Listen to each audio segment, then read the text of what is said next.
Hello. કેમ છો મિત્રો? ડૉક્ટર નીતિશ વરા. અને હું આને ટ્રાય કરી રહ્યો છું કે આપણે જેટલું બની શક્યું એટલે આપણે ઓટિઝમ વિશે કંઈક વાત કરીએ. અને ઓટિઝમ વિશે આપણે હું આમાં ડિટેલ્સ વાત કરીશું. કે ઓટિઝમ શું છે. ઓટિઝમનો એપ્રિલ મહિનો ગયો અને પછીથી પણ એમાં ઘણા બધા એવી વસ્તુ થઈ રહી છે કે લોકોને ખ્યાલ નથી આવી રહ્યો કે શું થઈ રહ્યું છે. તો આપણે જાણવું છે કે સાચું શું, ખોટું શું અને ક્યાં આપણે સમજવાની જરૂર છે આગળ, અને કઈ રીતે આપણા બાળકોનું ધ્યાન રાખવું.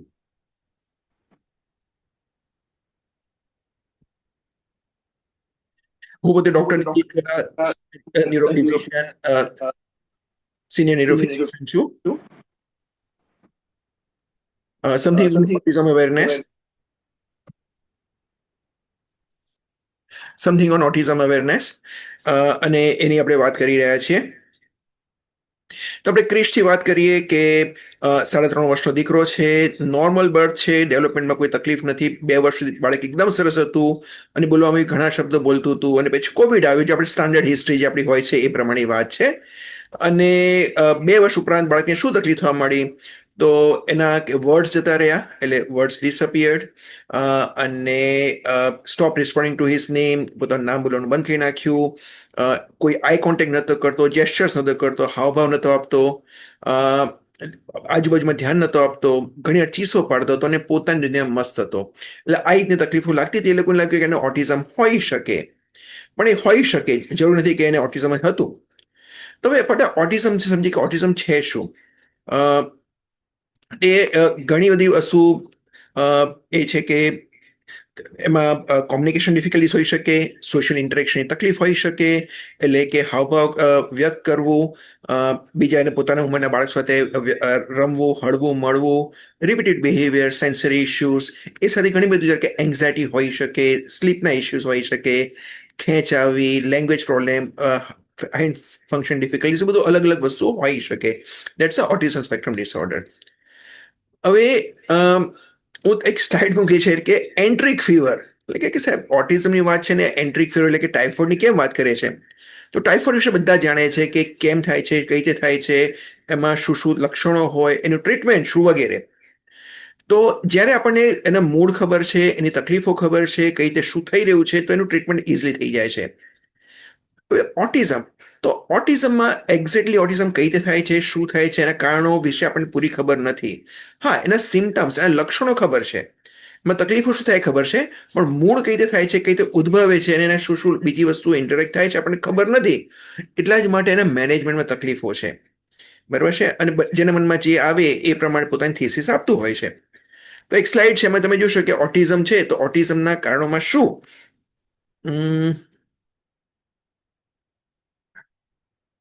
તો ઓટિઝમ, તો એમાં છે કે માઇટોકોન્ડ્રિયલ ડિસફંક્શન હોઈ શકે, ઓક્સિડેટિવ સ્ટ્રેસ હોઈ શકે, ન્યુરોટ્રાન્સમીટર પ્રોબ્લેમ હોઈ શકે, હોર્મોનલ બેલેન્સ હોઈ શકે, એન્વાયરમેન્ટલ સ્ટ્રેસ, ટોક્સિન, એના બધા ઘણા બધા કારણો બધા બતાવ્યા છે, અને દરેક અલગ અલગ સ્કૂલના થોટ્સ છે.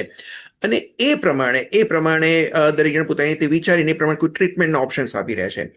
આપણને ઓટિઝમના સાઇન સિમ્ટમ્સ, લક્ષણો બધા ખબર છે, પણ મૂળ ખબર નથી. એટલે પછી આપણે જે હાથમાં આવ્યું એને ટ્રીટમેન્ટ કરવાનો પ્રયત્ન લોકો કરી રહ્યા છે. અને ઘણી ભૂલી જાય છે કે આપણે શું તકલીફ હતી અને શું મેળવવું છે. પણ એક વસ્તુ ખૂબ જ ક્લિયર છે કે કનેક્શન્સની જે તકલીફ છે એ ચોક્કસ છે તકલીફ, અને એને કારણે જે વસ્તુ થઈ રહી છે. તો બ્રેઇનમાં જે કનેક્શન્સ છે એની આ તકલીફ છે, જ્ઞાનતંતુના કનેક્શનની તકલીફ. તો જે ટિપિકલ ચાઇલ્ડ હોય એમાં લોંગ કનેક્શન્સ હોય છે, અને જે ઓટિઝમ બાળકોમાં બધા શોર્ટ અને ઘણા બધા કનેક્શન્સ હોય છે. તો એક પ્રૂનિંગ એટલે કે લગભગ 2 વર્ષની ઉંમરની આસપાસ, 2 થી 3 વર્ષની અંદર બાળકોના મગજમાં પ્રૂનિંગ એટલે વધારાના ન્યુરોન્સ અથવા તો વધારા જે નેટવર્ક છે એને દૂર કરવામાં આવે છે. અને એનું ટ્રિગર છે, સ્ટિમ્યુલેશન છે, એ સોશિયલ ઇન્ટરેક્શન, હ્યુમન ઇન્ટરેક્શન અને કોમ્યુનિકેશન. એ થાય એટલે જે બિનજરૂરી નેટવર્ક્સ છે, ન્યુરોન્સ છે, ઓછા થઈ જાય છે, અને જરૂરી નેટવર્ક્સ જ, જે લાંબા થીક જે નેટવર્ક છે, કનેક્શન છે, રહે છે. અને એ બહુ સ્પ્રૂવ થયેલું છે. અને એના કારણે સેન્સરી, મોટર પ્રોબ્લેમ, લાર્જ હેડ, આ બધું જે ઓટિઝમ હોય છે એ એક્સપ્લેન થાય છે. એટલે આપણે એની મોલેક્યુલર લેવલ પર અથવા તો ન્યુરોન લેવલ પર શું થાય છે એ પણ આપણે સમજી શકીએ છીએ. હવે આ છે તો ઓટિઝમ ડાયગ્નોસ કરવામાં આવે છે. કોઈને લાગેલું ઓટિઝમ થઈ જાય ડાયગ્નોસ, જવાબ છે ના. એનું પ્રોપર ઓબ્ઝર્વેશન કરવામાં આવે છે, અને એનું ફોર્મલ એસેસમેન્ટ કરવામાં આવે છે. જે એના ઓટિઝમના એક્સપર્ટ્સ હોય છે, મને તમને કે બીજાને લાગ્યું એટલા માટે એનો ઓટિઝમ ડાયગ્નોઝ કરી શકે એવું નથી. અને ટીમ ઓફ પ્રોફેશનલ્સ છે એના ઓટિઝમના એક્સપર્ટ છે અને એનું ઓબ્જેક્ટિવ ક્રાઇટેરિયા માટે એના એસેસમેન્ટ ટૂલ્સ હોય છે, એ બધું ક્લિયર થાય પછી ધારો કે DSM-5 કે વગેરે છે એ પ્રમાણે ડાયગ્નોઝ કરવામાં આવે છે. કારણ કે ડાયગ્નોઝ થયું એ કાયમ આખી જિંદગી રહેવાનું છે. અને આ જે એસેસમેન્ટ થાય છે એમાં ફક્ત ડાયગ્નોઝ નહીં થતું, એની સાથે ઘણી બધી વસ્તુ બી કરવી પડવી હોય છે. જેમ કે એક્સપર્ટ શું શું કરશે, તો એની એટિયોલોજી શું છે, એની એસેસેડ બીજી કન્ડિશન શું છે, ઓટિઝમ સિવિરિટી શું છે, એટલે કે કેટલું તકલીફવાળું છે, માઇલ્ડ, મોડરેટ કે સિવિયર, ઓટિઝમ પ્રાઇમરી છે કે સેકન્ડરી છે, એને એપ્રોપ્રિએટ જો તપાસની જરૂર હોય તો એ તપાસ કરવામાં આવવી જોઈએ. આ ઓટિઝમનું બાળક છે કે બીજા ડેવલપમેન્ટલ ડિલે છે કે મગજમાં નુકસાનને કારણે બીજી તકલીફો છે એ જોવાનું હોય. એ ખૂબ જરૂરી છે કે દરેક વ્યક્તિને દરેક બાળકની એની સ્ટ્રેન્થ હોય છે, વીકનેસીસ હોય છે, તો એ પણ જાણવી ખૂબ જરૂરી છે અને રેકોર્ડ કરવી જરૂરી હોય છે. અને ફેમિલીનું શું અન્ડરસ્ટેન્ડિંગ છે, એ લોકો શું સમજે છે, એનું ડાયનેમિક શું છે, એના એક્સપેક્ટેશન શું છે, અને પણ રિયલિસ્ટિક ગોલ્સ સમજી અને આગળ કામ કરવામાં આવે છે. એટલે ઓટિઝમ ડાયગ્નોઝ ફક્ત હા કે ના કહેવાથી નથી, પણ એનું એના એક્સપર્ટ્સ દ્વારા ડિટેલ્સ દ્વારા કરવામાં આવે છે, જે ખૂબ જરૂરી છે. હવે આપણે બધાને એક શબ્દ વાપરીએ છીએ કે પ્રાઇમરી ઓટિઝમ અને સેકન્ડરી ઓટિઝમ. તો આ શું છે અને શા માટે આપણે એની માહિતી મેળવવી જરૂરી છે એ સમજીએ. તો ઓટિઝમ આપણે જાણીએ છીએ મલ્ટીફેક્ટોરિયલ છે અને ઘણા બધા કારણસર થઈ રહ્યું છે, અને મુખ્ય કારણ છે એનું એન્વાયરમેન્ટલ ફેક્ટર્સ, ખાસ કરીને હ્યુમન ઇન્ટરેક્શન, કે માનવી કે હ્યુમન ઇન્ટરેક્શન થવું, સોશિયલ કોમ્યુનિકેશન એ ખૂબ પાયામાં છે. એ સિવાય એક્સટર્નલ ફેક્ટર્સ જેમ કે અમુક કેમિકલ્સ, ખાવામાં આવતા કેમિકલ્સ, સ્ક્રીન ટાઈમ, એક્સપોઝર, ખાતરો વગેરે ઘણી બધી વસ્તુઓ છે, અને મેક્રો એન્વાયરમેન્ટ એ બધું એને અફેક્ટ કરતું હોય છે. અને જે પ્રાઇમરી ઇન્સલ્ટ હોય એની પર સેકન્ડરી જીનેટિક હિટ થાય ત્યારે આ વસ્તુ થતી હોય છે. દેટ ઇઝ ઇન જનરલ આપણે જે સમજીએ છીએ ઓટિઝમ કઈ રીતે થાય છે તે. હવે પ્રાઇમરી સેકન્ડરી વાત કરીએ તો પહેલા સેકન્ડરીની વાત કરું, કે જેમાં કોર જીનેટિક એબનોર્માલિટી ઇન્વોલ્વ છે. એટલે ઓટિઝમના બધા જ કેસીસમાં લગભગ 20% કેસીસ છે એ જીનેટિક કારણ છે. જ્યારે કે રંગસૂત્રની તકલીફ છે, મગજમાં કોઈ નુકસાન છે, કોઈ બ્રેનનું માલ ફોર્મેશન છે, વિકાસની તકલીફ વગેરે. અને આ બધા જ ખરાબ ઓટિઝમ કે બેડ ઓટિઝમ છે. હા, આપણે ઘણા બધા જીન શોધી શક્યા છે આ 20% કેસીસમાં, પણ હજી બી ઘણા બધા જીન શોધવાના બાકી છે, અને દેટ ઇઝ ઇન 20%. અને આ જ ઓટિઝમ જે સેકન્ડરી ઓટિઝમ છે એનું પૂરેપૂરું ડિટેલમાં ડાયગ્નોસિસ વર્કઅપ થવું ખૂબ જરૂરી છે. કારણ કે આમાં તકલીફો રહેવાની છે, આગળ જતાં બીજી તકલીફો પણ આવવાની છે, સાથે સાથે બીજા ખેંચ, લકવો, બિહેવિયરલ તકલીફ બધું ઘણું વધવાનું છે. અને ગમે મહેનત કરો બહુ સુધારો થવાનો નથી. અને આગળ જતાં બાળકો બીજું ભવિષ્યમાં પ્લાન કરતા હોય ફેમિલીમાં, તો એને પણ શું ચાન્સીસ છે સેકન્ડરી ઓટિઝમમાં વધારે હોય છે. બહુ જે કોમન છે એ પ્રાઇમરી ઓટિઝમ છે, જેમાં જે એન્વાયરમેન્ટલ ફેક્ટર્સ આપણે વાત કર્યા કે હ્યુમન ઇન્ટરેક્શન, સોશિયલાઇઝેશન, સ્ક્રીન, બે ઘણા બધા ફેક્ટર્સ છે, મલ્ટીફેક્ટરલ છે. એ 80% કેસમાં જે ઓટિઝમ છે પ્રાઇમરી છે. એમાં કોઈ અનનેસરી ટેસ્ટની તપાસની જરૂર નથી કે ચલો ભાઈ એનો MRI કરી નાખે ને EG કરી નાખે ને બ્લડ ટેસ્ટ કરી નાખે ને કોપર ને ફલાણું ઢીકણું ને બેરા, કશાય જરૂર નથી. આ ગુડ ઓટિઝમ છે, બાળકોનો IQ પ્રમાણમાં સારો હોય છે, મહેનત કરતો સુધારો બી થતો હોય છે, અને આમાં આપણે પ્રોપર અર્લી ડાયગ્નોસ કરીને અર્લી ટ્રીટમેન્ટ કરવાની હોય છે. ખૂબ જ અગત્યનો પ્રશ્ન છે કે અમારું બાળક જે છે એને અમે જે ઓટિઝમ છે પણ બીજા બાળકને ઓટિઝમ થશે કે નહીં એની અમે તપાસ કરવી છે. તો એ ખૂબ જરૂરી છે કે શું થશે. તો ઓવરઓલ રિસ્ક છે જનરલ પોપ્યુલેશનમાં છે 2% છે, એટલે કે 50 બાળકે એક બાળકને ઓટિઝમ થઈ રહ્યું છે અત્યારે. જો પ્રાઇમરી ઓટિઝમ વાળું પહેલું બાળક હોય તો સેકન્ડ ચાઇલ્ડમાં ચાન્સીસ 5% છે. જો પ્રથમ મેલ ચાઇલ્ડના બદલે ફિમેલ ચાઇલ્ડ છે જેને પ્રાઇમરી ઓટિઝમ છે, તો ફિમેલ ટુ મેલ રેશિયો 1:4 છે. બાળકોમાં છોકરાઓમાં ઓટિઝમ વધારે થાય છે. તો ફર્સ્ટ ફિમેલ ચાઇલ્ડ તો નેક્સ્ટ પ્રેગ્નન્સીમાં 10% ચાન્સ છે કે એને હોઈ શકે, ઓટિઝમ થવાનો ચાન્સીસ છે. પરંતુ પ્રથમ ચાઇલ્ડ જેને સેકન્ડરી ઓટિઝમ છે તેના જેનેટિક કારણો હોવા જોઈએ, અને ઘણા કેસમાં 25% ચાન્સ છે કે નેક્સ્ટ બાળકને પણ ઓટિઝમ થશે. એટલા માટે આપણે પ્રાઇમરી ઓટિઝમ છે કે સેકન્ડરી ઓટિઝમ એ જાણવું ખૂબ જરૂરી છે, અને સેકન્ડરી ઓટિઝમ હોય તો થરોલી ઇન્વેસ્ટિગેશન એક્સપર્ટ દ્વારા કરવું ખૂબ જરૂરી છે. હા, આપણે અમુક રિસ્ક ફેક્ટર જાણીએ છીએ કે લેટ પ્રેગ્નન્સી હોય, ફાધરની ઉંમર વધારે હોય ત્યારે પ્રેગ્નન્સી દરમિયાન, IVF છે, એન્ટરનલ સ્ટ્રેસ છે, આ બધામાં તકલીફ થતી હોય છે. રિવર્સમાં છે breast feeding, kangaroo mother care, good bonding, human interaction, social interaction, અને માનવતા સહૃદયતાથી જે વાત કરવામાં બધું રહેવામાં આવે, સંયુક્ત કુટુંબ હોય, એ બધાથી રિવોર્ડ છે. તો એ પણ આપણે જાણવા જરૂરી છે. હવે જે મેઇન આવે છે ઓટિઝમ સમજ્યા, હવે એના કોમ્પ્લેક્સિટીઝ છે, એના ફેક્ટ્સ એ મિથ શું છે, અને પ્રયત્ન કરીશું કે આજે એકદમ ગૂંચળાવાળું ખરાબ છે એમાંથી આપણે કંઈક સ્મૂથ આન્સર મળી શકે, અને હું આપણી સાથે પ્રયત્ન કરી રહ્યો છું. સો લેટ્સ સી શું થઈ શકે. તો ક્રિષ્ના મધર છે એને પ્રશ્ન છે કે ભાઈ કે આ ડિઝીઝ, આ રોગ એ ગંભીર છે અથવા તો એકબીજાને લાગી શકે. તો પેલું છે આ કન્ડિશન છે, આ રોગ નથી. આ ન્યુરોડેર્મલ ડિસઓર્ડર છે જેના સિમ્ટમ્સ છે, સાઇન્સ છે, અને ઓફકોર્સ એ કોન્ટેજિયસ નથી. એ બાળક સાથે બીજા બાળક સાથે સૂઈ જાય, એક જ થાળીમાંથી ખાવાનું ખાય કે જુઠ્ઠું એઠું ખાવાનું ખાય તો પણ એ સ્પ્રેડ થવાનું નથી. એટલે આ બાળકને પ્રેમથી બધા સાથે રાખવું ખૂબ જરૂર છે, એનાથી સ્પ્રેડ થવાનું નથી. તો શું થાય કે શું મારું એકલું બાળક છે જેને ઓટિઝમ છે દુનિયામાં, કે બહુ જ ઓછા બાળકો છે, કે બહુ રેર છે? જવાબ છે ના, ઓટિઝમ ખૂબ જ કોમન છે, ખૂબ જ કોમન છે. અને એના જે સંખ્યા છે ખૂબ જ ઝડપથી વધી પણ રહી છે. એટલે પહેલા ઇન્ડિયામાં આપણે વિચારતા હતા કે લગભગ 150 બાળકને ઓટિઝમ હશે, પણ અત્યારની તારીખમાં આપણે કહીએ છીએ 50 બાળક, કદાચ વધારે ફ્રિકવન્ટ છે ઓટિઝમ, એટલે ખૂબ કોમન છે.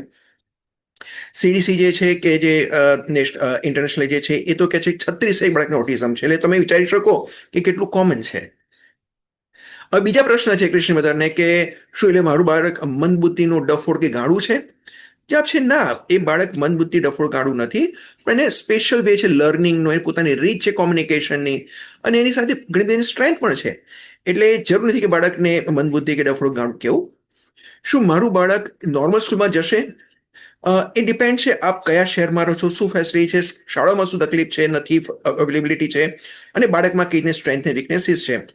પણ ઇન જનરલ કહીએ તો મોટાભાગના બાળકો જે માઇલ્ડ અથવા માઇલ્ડ ટુ મોડરેટ ગ્રુપમાં છે એ લોકો મેઇન સ્ટ્રીમ સ્કૂલ, મેઇન સ્કૂલમાં જઈ શકે છે, અને એમને કોઈ હેલ્પની જરૂર પડી શકે છે. પણ હા, મોડરેટ કે મોડરેટ ટુ સિવિયર હોય તેમને સ્પેશિયલ એજ્યુકેશનની જરૂર ચોક્કસ પડી શકે છે. પછી પ્રશ્ન આવે છે શું ઓટિઝમ ક્યોરેબલ છે? શું એ જડમૂળથી મટી જાય?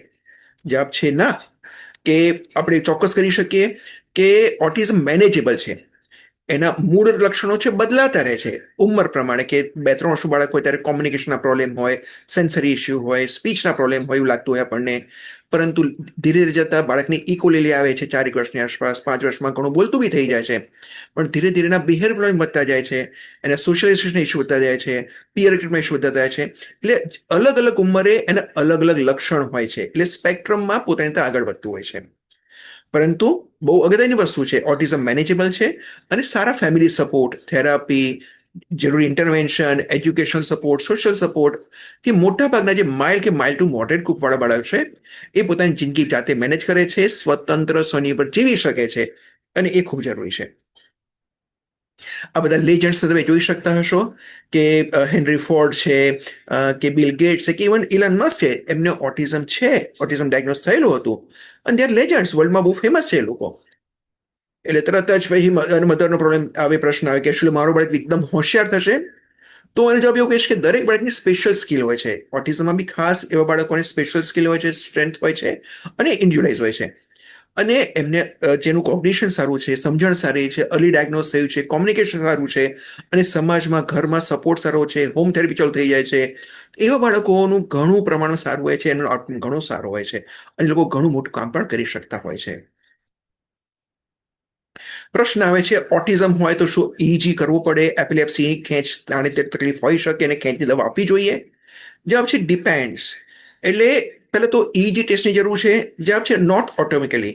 એટલે જેને ખેંચ આવતી હોય એને EEG કરવું જોઈએ, પણ બાકી નહીં બધા બાળકોને.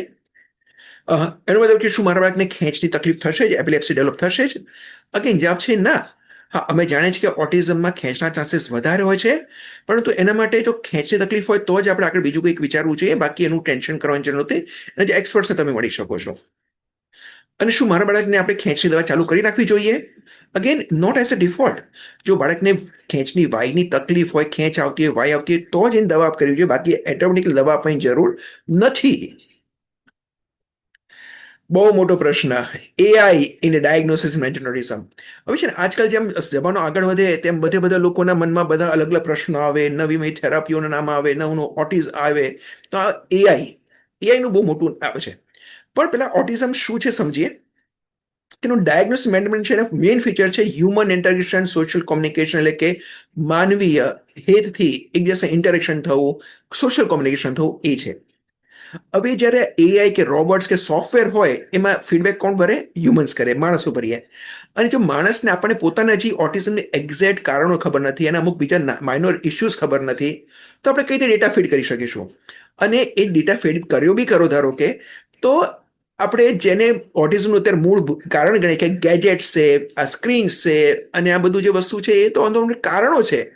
તો આવા રોબોટ્સ કે સોફ્ટવેર કે એઆઈ આપણને એમાં કોઈ જ રીતે મેનેજમેન્ટમાં હેલ્પફુલ થઈ શકે તેમ નથી. બરાબર છે? તો આપણે એવું આશા રાખી જ ન શકીએ ને વિચારવું પણ ન જોઈએ કે કોમ્પ્યુટર કે રોબોટ આપણને ઓટિઝમ મેનેજમેન્ટમાં મદદ કરશે. હા, જ્યાં ગાડી રિસોર્સિસની કમી છે, અમુક દેશો છે જ્યાં રિસોર્સની કમી છે, તો સ્ક્રીનિંગ માટે એટલે કોમ્પ્યુટરાઇઝ સ્ક્રીનિંગ થઈ શકે કે ભાઈ આ બાળકને કદાચ ઓટિઝમ હોઈ શકે કે ઓટિઝમના કોઈ લક્ષણ હોય, તો એવું સ્ક્રીનિંગ કરીને આપણે કહી શકીએ કે એમને જો હાઈ રિસ્ક છે તો તમે આગળ એક્સપર્ટ પાસે જઈને પ્રોપર ડાયગ્નોસિસ કરાવો. એટલે એ સ્ક્રીનિંગમાં ડાયગ્નોસિસનો રોલ હોઈ શકે, બાકી પ્રોપર ડાયગ્નોસિસ કે મેનેજમેન્ટ ટ્રીટમેન્ટમાં એઆઈનો કોઈ રોલ નથી. Facts, it's a good business. લોકોને એક સરસ ધંધો છે નવી નવી વસ્તુ કરવામાં. અને જ્યારે બી બજારમાં, હું શબ્દ બજાર વાપરું છું, કે નવી વસ્તુ આવે, નવું કંઈક આવે, ફેન્સી આવે, ચમકદાર આવે, તો એ બિઝનેસની વાત છે ને બિઝનેસ આ રીતે જ કરવામાં જેથી લોકો સકંજામાં ફસાય અને લોકોનો ધંધો ચાલે. એટલે it helps a businesses but does not child or family. એટલે clear no for the AI autism. Clear no. Virtual autism, ઘણા મા બાપ એને કહે કે સાહેબ એને તો ઓટિઝમ નથી, તો વર્ચ્યુઅલ ઓટિઝમ છે, તો નવું ઓટિઝમ છે અને એ તો કશું ના કહેવાય, તો કશું હોય નહીં. જવાબ છે એકદમ ખોટો. વર્ચ્યુઅલ ઓટિઝમ પણ ઓટિઝમ જ છે. પ્રાઇમરી ઓટિઝમ જે વાત કરી એ છે. સેમ કોર ફીચર્સ, થેરાપીસ બધું સેમ છે. પણ એમાં આપણે ટ્રિગર જાણીએ છીએ કે સ્ક્રીન છે, એટલે તમે ટ્રિગરને દૂર કરી નાખો તો બહુ સારું છે. ટાઈમની ઇન્ટરવેન્શન કરો તો એને સુધારો થવાનો જ છે. પરંતુ આ બાળકોને બી બિહેવિયર પ્રોબ્લેમ્સ રહે છે, એંગર, ઓપોઝિશન, વાયોલન્સ. એટલે સ્ક્રીન ખરાબ જ છે, પણ વર્ચ્યુઅલ ઓટિઝમ પોતે બી સ્ટાન્ડર્ડ પ્રાઇમરી ઓટિઝમ જ છે અને એની બી સ્ટાન્ડર્ડ ટ્રીટમેન્ટ જ કરવાની હોય છે.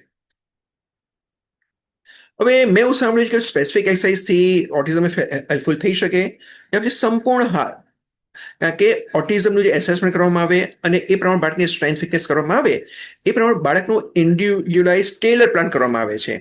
અને એ જેના એક્સપર્ટ્સ હોય, એટલે આઈ એમ નોટ સેઇંગ થેરાપિસ્ટ, એના ઓટિઝમના જે એક્સપર્ટ્સ છે, જે પોતે ઓટિઝમ શું પૂરું સમજે છે, એની ટ્રેનિંગ છે, એના સ્પેશિયાલિસ્ટ છે, એ એનો ટેલર્ડ પ્લાન કરવામાં આવે છે. અને પછી એ પ્રમાણે અલગ અલગ ડેવલપમેન્ટ થેરાપિસ્ટ કે થેરાપિસ્ટ હોય એનો પ્લાન રિવ્યૂ કરીને કરવામાં આવે છે. અને આવા એક્સપર્ટ્સ સમયાંતરે એ પ્લાનને અપડેટ કરે છે, ઇન્ડિવિજ્યુઅલાઇઝ કરે છે. અને એ પ્રમાણે જે નક્કી કરવામાં આવે એ પ્રમાણે કોર પ્રિન્સિપલ્સ છે કે હ્યુમન ઇન્ટરેક્શન અને સોશિયલ કોમ્યુનિકેશન, એની ભાર પર આપી એની પર કામ કરવામાં આવે છે. અને એમાં સાથે સાથે પ્લે છે, સેન્સરી છે, ઓપરેશનલ છે, બિહેવિયર અને લાઈફ એન્ડ સોશિયલ સ્કિલ્સ. અને આ બધાનો પ્રયત્ન એ કહે છે કે બાળક સ્વતંત્ર સ્વનિર્ભર જિંદગી જીવી શકે પોતાના મહત્તમ ક્ષમતા સુધી. રિલેશનશિપ ડેવલપમેન્ટ ઇન્ટરવેન્શન, કે બાળકો, વ્યક્તિઓ, જે યુવાનો છે એકબીજા સાથે પોતાના રિલેશન સાથે રાખી અને આગળ વધી શકે, બડી પ્રકારનું, એ બી બહુ સારી વસ્તુ છે. તો કઈ થેરાપી કરવી જોઈએ, શું કરવું જોઈએ? તો જે એસેન્શિયલ થેરાપી છે, જે એપ્રોપ્રિએટલી ટેલર કરવામાં આવે જરૂર હોય પ્રમાણે, જે તે સમયે, એ ઓક્યુપેશન થેરાપી છે, સેન્સરી થેરાપી છે, સ્પીચ થેરાપી છે, પ્લે થેરાપી, બિહેવિયર થેરાપી છે, બાળકને જ્યાં જે સમયે જે જરૂર છે એ ટેલર કરવામાં આપવામાં આવે છે. અને એમાં જે મૂળભૂત વસ્તુ જે છે, બીજી થેરાપી, ઘણી બધી થેરાપી એડ કરવામાં લોકો આવી રહ્યા છે, પણ એ ખાલી રિપ્લેસ નથી કરતું, એ ખાલી એડ કરે છે. પણ જો તમે મૂળ થેરાપી કરો તો બીજા કોઈ આડાડો ધંધા, આડાડી થેરાપીની કોઈ જરૂર નથી.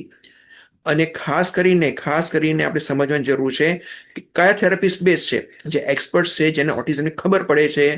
અને સૌથી બેસ્ટ થેરાપિસ્ટ એટલે કોણ? માતા અને પિતા, અને ખાસ કરીને માતા. એટલે ફેમિલી થેરાપી અને ફેમિલી અને થેરાપી તરીકે ખૂબ જરૂરી છે. એટલે હોમ પ્લાન, પેરેન્ટ્સને એજ્યુકેટ કરો, મધરને એમ્પાવર કરો અને એને સુપર થેરાપિસ્ટ તરીકે એક્સેસ કરો.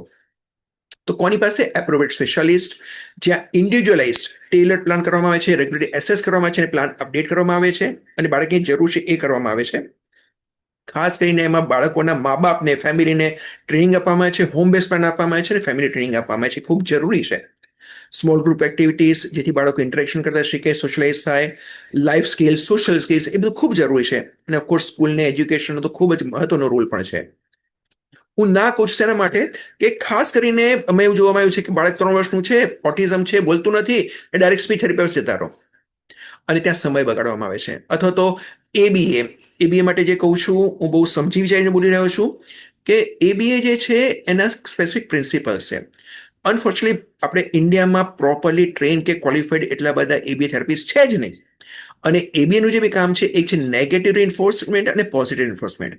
આપણે તો મોટાભાગના લોકો નેગેટિવ એન્ફોર્સમેન્ટ કરે છે, જેથી બાળકો ને રડવાનું, જીદ કરવાની, અને પછી ખખડાવવામાં આવે, અને મારવામાં પણ આવે છે, ગભરાવવામાં આવે છે. અને બાળકો એટલે એમને સ્પેસિફિક રીતે બોલતા પોપટ કરવામાં આવે છે. પોપટ એટલે કેવું નામ શીખવાડવામાં આવે. તને કોઈ પૂછે તારું નામ શું છે, ચાલ બોલ, કે માય નેમ ઇઝ નિતિશ. આ શું છે, તો હું આમ છું. એટલે તે બીકમ રોબોટ, પોપટની જે બોલતા રહે છે. એ પોપટની સ્પીચ આવી પણ કોમ્યુનિકેશન નથી. એટલે કોમ્યુનિકેશન જરૂર છે. મને ખોટી ખોટી ફેન્સી થેરાપી નામે લોકો પાસે પૈસા લૂંટવામાં આવે છે, એવી કોઈ જરૂર નથી. આ બધા ફ્રોડ છે, ગિમિક છે, દેખાડા છે. મની મેકિંગ બિઝનેસ છે કે ભાઈ તમે આટલા રોજના 2 કલાક, 3 કલાક, 4 કલાક આવો, આટલા દર મહિને આટલા પૈસા આપો, આટલું કરો તો કરો, તમારા બાળકને સારું થશે. ના, પ્રોપર એસેસમેન્ટની જરૂર છે. દિવસમાં એકાદ સેશન પ્રોપર થેરાપીનું થાય, બરોબર છે, પણ દિવસમાં 2 થી 4 કલાક હોમ બેઝ થેરાપી માતા પિતા ફેમિલી જે કરે એ ખૂબ જરૂરી છે. એ જરૂર છે.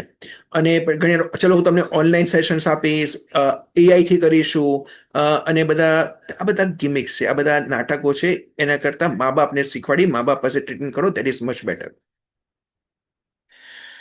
એવું કહેવામાં આવે છે કે ભાઈ ઓટિઝમ સ્પેશિયલ ડાયટ જ કરવો પડે તો જ ઓટિઝમ ક્યોર થાય, તો બાળક તો બગડતું જાય. અને બધાના મનમાં આવે કે જીએફસીએસ ડાયટ આપવાનો, તો ટોટલી ખોટી વાત છે. હા, વી નો કે એક્સ્ટ્રીમ્સ ઓફ ન્યુટ્રિશન જે જાણતું આવે છે, બાળકોને ઘણી ન્યુટ્રિશન ડેફિશિયન્સીસ પણ હોય છે.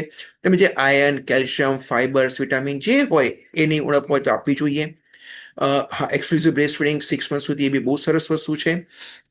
અને જે એલિમેન્ટલ ડાયટ એક જમાનામાં કોઈક ફેશનમાં આવ્યો હતો, જેને જીએફસીએસ ડાયટ હતો, ગ્લુટન ફ્રી, કેસિન ફ્રી ડાયટ, એટલે કે ઘઉં નહીં આપવાના, આ નહીં આપવાનું, તે નહીં આપવાનું, ડેરી પ્રોડક્ટ્સ નહીં આપવાના. ટોટલી ખોટી વાત છે. જેને સિલિયાક ડિઝીઝ હોય એવા બાળકોને ઓટિઝમ હોય, એવા બાળકને જીએફસીએસ ડાયટની જરૂર છે. બાકી રૂટીનમાં કોઈ તકલીફ નથી. હા, અમુક વસ્તુ એવોઇડ કરવી જોઈએ. બાળકોને જેને એલર્જી હોય, કોઈ સિમ્ટમ્સ એગ્રાવેટ થતા હોય, પ્રોસેસ ફૂડ હોય, ઈ સબસ્ટન્સ હોય, કેમિકલ્સ બહુ વપરાતા હોય, તો બધું એવોઇડ કરવું જોઈએ. વધુ પડતી શુગર ન આપો, હું એગ્રી થઉં છું, પણ રૂટીન શુગર તો આપી શકાય છે. એક્સેસ કેફીન ચોકલેટ ના આપો, પણ કોઈ રિવોર્ડ તરીકે નાનો ચોકલેટનો પીસ આપી શકાય છે. તો મેઇન એક જ ડાયટ છે ઓટિઝમમાં, that is healthy balance family diet. ઘરમાં જે આપ ખાઓ છો તે સંપૂર્ણ સમતોલ આહાર ને બધું જ આવી જાય એ પ્રમાણે ખાવાનું બાળકને આપવું ખૂબ જરૂરી છે, એના વિકાસ માટે પણ. હવે ઘણી વાર એમ થાય કે સાહેબ હવે એક સ્પેસિફિક મેડિકેશન છે, અરે સાહેબ અમારા આ સાહેબ છે ને હોમિયોથેરાપી કરે છે, હોમિયોપેથીમાં તો એને કેમ સરસ કરી નાખે છે, આયુર્વેદિક ટ્રીટમેન્ટ આવી ગઈ છે. આ બધા જ નાટક છે. There is no proven data, ખાલી પ્લેસેબો છે, કારણ કે થેરાપીની ઇફેક્ટ થઈ રહી છે. આવી કોઈ દવાની અસર નથી, અને કોઈ પણ દવા ઓટિઝમ મટાડી શકે તેમ નથી. હા, થેરાપીથી સુધારો ચોક્કસ થાય છે. અને આ બધું ફેશનમાં હોય છે, અને બધા બિઝનેસ ગિમિક્સ હોય છે. લોકો સ્પેશિયલ ખોટા ખોટા ખર્ચા કરાવે, પોતાનો ધંધો પોતાના ખિસ્સા ભરે છે. અને મા બાપે આ બધું સમજવાની જરૂર છે કે આવા ખોટા ખર્ચાઓમાં, ખોટા ઝાંસામાં ન ફસાવો. ઘણા ઘણા અલગ અલગ ચિલેશન થેરાપી, ના ને તેમને હેવી મેટલ્સ ને આ બધું વધારે નુકસાન કરે છે, ફાયદો કરતું નથી. એટલે આવા બધા ગેમિક્સથી દૂર રહો. વારે છાશ વારે મીડિયામાં, ફાર્મામાં આવે કે અરે ઓટિઝમની સ્પેશિયલ દવાઈ છે, હવે સ્પેશિયલ મોલેક્યુલ આવ્યા છે, મિરેકલ ક્યોર છે. આ ખાલી મગજ પર અને માર્કેટિંગના ગેમિક્સ છે, પ્લેસેબો છે, બીજું કશું જ નથી. અને આ એક ધંધાની તરકીબ છે. બાકી જે થેરાપી જે છે મેઇન જે છે ઓટિઝમમાં, એની પર તમે ફોકસ કરો. ઇમ્યુન તરીકે લેવા દેવા છે, જવાબ છે ના, એવું કોઈ વસ્તુ નથી. અને બાળકને જે બી રૂટીન વેક્સિનેશન આપતી હોય ઉંમર પ્રમાણે આપતા રહેજો, એની કોઈ ચિંતા કરવાની જરૂર નથી. અને આપણે શેડ્યુલ જે હોય પીડિયાટ્રિશિયન પાસે જઈને આપતા રહેજો. Hyperbaric oxygen therapy, of course, no more harm than good. Transmagnetic stimulation, it's a magic wand. It's no magic. Again, therapy only works. That's the important thing. And of course, stem cell. ઘણા મા બાપ આ એક ઝાંસામાં આવી જાય છે કે stem cell therapy 2 lakh, 5 lakh, 10 lakh normal થઈ જશે. આ બધા માર્કેટિંગની ધંધાઓ છે. અને કેન્દ્ર સરકારે આ બધા ઝાંસાવાળાને બંધ કર્યા હતા, અને પછી લોકોએ નામ બદલીને કરીને તે કરીને ચાલુ કર્યું છે. પરંતુ એ બધા પર બેન છે. હા, જે રિસર્ચ છે એલાઉડ છે. રિસર્ચ એ શું છે કે જેમાં ટ્રાયલ્સ હોય, Indian council of medical research દ્વારા સ્પેસિફિક ગાઈડલાઇન્સ એપ્રુવ સેન્ટર પર થતા હોય, જેમ કે એઇમ્સ છે. અને હંમેશા ફ્રી હોય, મફત હોય, એની કોઈ ચાર્જિસ ન હોય. એટલે રિસર્ચમાં ચોક્કસ એ હોય તો વિચારવું જોઈએ. પણ રિસર્ચ તો અમુક સ્પેસિફિક જગ્યાએ થાય છે, જે રીતે એમ્સ છે. બાકી લોકો ખોટા ખોટા સ્ટેમસેલ થેરાપી નામે ધંધામાં ફસાઈ જાય છે. It's not proven on the country, એના સેફટીના ઇસ્યુઝ છે, અને ખોટા ખોટા અમ્બલિકલ કોર્ડ સાચવવા અને બ્લડ સાચવવાનું બધું ખોટી વસ્તુ છે. એ બધામાં કોઈ ઝાંસામાં પડશો નહીં. આ એક ધંધો છે ફસાવાનો. હા, ભવિષ્યમાં જ્યારે આપણને એનું મૂળ મળશે, જેનેટિક ક્યોર મળશે, એ બધું થશે ત્યારે સ્ટેમ સેલ કંઈક હેલ્પફુલ થશે. પણ એ ભવિષ્યની વાત છે ને, એ હશે ત્યારે ચોક્કસ એની વાત કરીશું. પણ અત્યારે ફક્ત રિસર્ચ ફેઝમાં છે. એની આપણે પછી વાત કરીએ છીએ. એટલે ઓટિઝમ નેક્સ્ટ છેલ્લી 5 મિનિટ છે, અગત્યની વાત કરી લઈએ. તો ફિલોસોફી એટલે શું થતું હોય છે કે જે તે ઓટિઝમ છે કે કેન્સર કે અમુક એવા રોગો હોય જેમાં અન્ડરસ્ટેન્ડિંગ ઓછું હોય, જેના ક્યોર ન હોય, લાંબો સમય ચાલતી કન્ડિશન હોય અને ફ્રસ્ટ્રેશન થતું હોય, તો આપણે બધા જ કંઈક ને કંઈક કરવા માંગે છે. કદાચ કામ કરે ન કરે, એટલે કહે છે ને કે ડૂબતા અને તણખલું પણ ભલું. તો એ વસ્તુ કરવા જાય છે, અને એમાં કદાચ બાય ચાન્સ થઈ જાય તો એવો પ્રયત્ન કરવામાં આવતો હોય છે. ઓફકોર્સ હોપ હોવી જોઈએ, અને હંમેશા હોપ હોય જ. અને બધાને, મા બાપને, થેરાપિસ્ટ ને ડોક્ટર્સ થાય કે હું કંઈક કરું બાળક માટે, સારી વસ્તુ છે. સમટાઈમ્સ એના માટે પ્રેશર બી થતું હોય છે, ઇમોશનલી એટેચ થતા હોય છે. પરંતુ ડોક્ટરનો રોલ શું છે? તો પહેલું છે નો હાર્મ. કોઈ જ આપણે એવી વસ્તુ નથી કે થેરાપિસ્ટ, આપણે જે બી હેલ્થ પ્રોફેશનલ છે, ફર્સ્ટ અવર રોલ કે બાળકને કે ફેમિલીને કોઈ હાર્મ ન થવું જોઈએ. અને ફેમિલીને જ યોગ્ય માર્ગદર્શન આપવું જોઈએ, જેમાં બેસ્ટ અવેલેબલ એવિડન્સ હોય, શું સાચું છે શું ખોટું છે, એઝ અ પ્રોફેશનલ ગાઈડન્સ. અને પછી ફેમિલી પર છોડી દેવું જોઈએ કે તમારે શું કરવું છે. માતા પિતાએ અમે ડિસિઝન ન લઈ શકીએ, અને આપણે બધા પોતાની પ્રોફેશનલ બાઉન્ડ્રીમાં કામ કરવું જોઈએ. અને ઓફકોર્સ હોપ અલાઈવ છે, મહેનત કરી રહ્યા છે, અને રાઈટ ડિરેક્શન આપણે કંઈક આગળ મળશે પણ ખરું. ફેમિલી, આપનો શું રોલ છે? તો કોઈ સ્ટ્રેસ નહીં કરો, ટેન્શન નહીં કરો, ચિંતા નહીં કરો. હેલ્પ અવેલેબલ છે, અને there are so many things which can be done. હા, તમે એના રેડ ફ્લેગ્સ છે એ સમજો કે બાળક 2 વર્ષે બોલતું નથી, આઈ કોન્ટેક્ટ નથી કરતું, બીજા કોઈ સોશિયલ ઇશ્યુ છે, એનું અર્લી ડાયગ્નોસ કરાવો, અર્લી ઇન્ટરવેન્શન કરાવો. જેટલું વહેલું ડાયગ્નોસ કરશો તમે, જેટલું ઇન્વોલ્વ થશો, જેટલી થેરાપી પોતાની રીતે મહેનત ચાલુ કરશો, ઘણો ફેર પડશે. બરાબર છે. અને appropriate therapy, appropriate professional help લો, જે ઓટિઝમના એક્સપર્ટ જે સમજે છે. તમારા બાળકને સમજો, એના ઓટિઝમને સમજો. એ સ્ટાન્ડર્ડ વસ્તુ નથી, દરેક બાળકને અલગ વસ્તુ છે. અને તે પ્રમાણે તમે પ્રોપર મહેનત કરો, ટેલર્ડ. અને હોમ ફ્લામ પ્લાનિંગ, ફેમિલીની થેરાપી થવી જ જોઈએ. ખાસ કરીને હ્યુમન ઇન્ટરેક્શન, સોશિયલ કોમ્યુનિકેશન. આપ સમય કાઢી બાળકને સમય આપો. કોઈ સંયુક્ત કુટુંબ હોય, દાદા, બા, નાના, નાની, કાકા, જે બધા જ ભેગા થઈ સિબલિંગ્સ છે, એને બાળકને, આજુબાજુના બાળકો, જેટલા હ્યુમન ઇન્ટરેક્શન થશે, સોશિયલ કોમ્યુનિકેશન થશે, એમાં ફાયદો થવાનો જ છે. અને આડાવડા ઝાંસામાં, પેકેજીસમાં, થેરાપી સેન્ટરના પેલા જે કે ને ઝાંસા કે 25,000, 50નું પેકેજ, 2 કલાકનું પેકેજ, 4 કલાકનું પેકેજ, માર્કેટિંગ ગિમિક્સમાં નહીં આવતા. તમે તે સાચું સમજીને પ્રોપર મહેનત કરો. અને ઓફકોર્સ નો સ્ક્રીન એ એક આજના જમાનાનું મોટું વ્યસન છે. હું કહું છું કે દારૂ કરતા બી ખરાબ વ્યસન છે સ્ક્રીન. એટલે મોબાઈલથી બાળકને એકદમ દૂર રાખવું. તો અમારા ઓબ્લિગેશન શું છે કે જેથી આપણે બાળકને સારામાં સારું કહી શકીએ ઓટિઝમમાં? તો early recognition, early referral, early intervention, comprehensive diagnosis, assessment કરીને પ્રોપર કરવામાં આવે એ જરૂરી છે. Family counselling, support, primary autism છે, સેકન્ડરી ઓટિઝમ છે, આગળ શું કરવું, કઈ રીતે બાળકને મેનેજ કરવું, કયા કયા એસેસમેન્ટમાં ક્યાંની સ્ટ્રેન્થ છે, વીકનેસીસ છે, શું આગળ મહેનત કરી, બધું સમજાવવામાં આવે. It's a life long condition, એનો ક્યોર નથી, જડમૂળથી મટી શકે એમ નથી. આપણે એને મેનેજ કરવાનું છે. બરાબર છે. અને એક જ વસ્તુ ઓટિઝમમાં કામ કરે છે, ને એ છે પ્રોપર એપ્રોપ્રિએટ ટેલર્ડ થેરાપી, જે વારે વારે રિવ્યુ કરવામાં આવે, એ પ્રમાણે અપગ્રેડ કરવામાં આવે. એ થેરાપી અને થેરાપી. અને ટાઈમલી મેનેજમેન્ટ, બીજી કોઈ કોર્મોડિટીઝ હોય, ખેંચ આવતી હોય, બહેરની તકલીફ હોય, એની દવા આપણે થઈ શકે છે. હેલ્ધી બેલેન્સ ડાયટ, ઘરમાં જે ખાઓ છો સમતોલ આહાર, બધું જ ખવડાવો બાળકને, વ્યવસ્થિત ખવડાવો, પણ વ્યવસ્થિત ખવડાવો. કોઈ આડી થેરાપીઓમાં આવેલા ખતરામાં કોઈ પડો નહીં.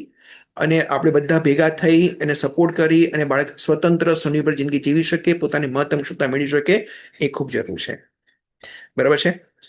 તો ફરીવાર એઝ અ પેરેન્ટ્સ મેં તમને કીધું કે મહેરબાની કરી આપણા બાળકને કોઈ પણ આપણે લક્ષણ લાગતા હોય, તકલીફ લાગતી હોય તો પહેલાં આપણા પીડિયાટ્રિશિયનને મળો. અને જો લાગે કે ઓટિઝમ છે તો પછી આપણે એના જે ઓટિઝમના એક્સપર્ટ્સ છે એને પ્રોપર સમજી ઓટિઝમનું પ્રોપર ડાયગ્નોઝ થઈ શકે, એની સ્ટ્રેન્થ, વીકનેસીસ, પ્રાઇમરી, સેકન્ડરી જે તપાસની જરૂર છે એ પ્રમાણે કરી ટેલર્ડ પ્લાન કરવામાં આવે. આપ પોતે મહેનત શીખો, મહેનત ચાલુ કરો, અને જેટલું home base plan parents therapy કરશે ખરો ફાયદો થવાનો છે. અને હેલ્ધી બેલેન્સ ડાયટ આપો, એજ્યુકેશન સપોર્ટ કરો, સ્ક્રીનની નાને ના. અને જો સેકન્ડરી ઓટિઝમ હોય તો આગળ બાળકમાં શું પ્લાનિંગ કરવું એ ન્યુરોલોજીસ્ટ પાસે પ્રોપર સમજી લો. આશા રાખું આ વસ્તુ તમને હેલ્પફુલ થઈ હશે. આપણે ઝડપથી 20-25 મિનિટમાં જેટલું બી ઓટિઝમ વિશે A to Z અત્યારનું અવેલેબલ છે એ તમને કીધું, જેથી આપને સંપૂર્ણ માહિતી મળે. છતાં કંઈ પ્રશ્ન હોય તો પર્સનલી પર મને આપ કોન્ટેક્ટ કરી શકો છો. All the best. Thank you very much.